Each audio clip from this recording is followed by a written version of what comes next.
খাগড়াছড়িতে জামায়াত ইসলামী প্রার্থী ইয়াকুব আলীর বাসভবনে দুর্বৃত্তরা ককটেল হামলা চালিয়েছে বলে অভিযোগ উঠেছে। দলটি অভিযোগ করেছে, গতরাত 10টা 10 মিনিটে জেলা সদরের কদমতলী এলাকায় ইয়াকুব আলীর ভাড়া বাসার সীমানা প্রাচীরের ভেতরে দুর্বৃত্তরা বিস্ফোরণ ঘটায়।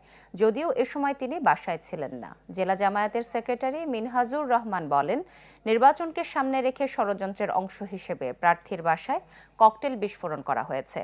তবে ঘটনাস্থলে বিস্ফোরণের কোনো আলামত পাওয়া যায়নি বলে জানান সদর থানার ওসি কাইক ইসলু।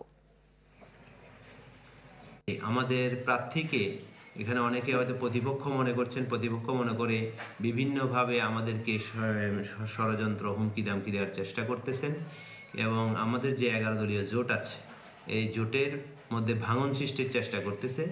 ইনশাল্লাহ কেউ সফল হবে না এবং আমরা গতকাল যে ঘটনা হয়েছে এটা তীব্র নিন্দা জানাচ্ছি। ওনার উঠানে একটা ছোট সাদা প্লাস্টিকের অংশ দিছে, দেখানোর পরে এটা আমরা দেখছি এবং এটা জব্দ করছি, কিন্তু বিস্ফোরণ বা ককটেল বিস্ফোরণ বা বোমা বিস্ফোরণের কোনো আলামত বা পরিবেশ ওখানে আমরা দেখতে পাইনি।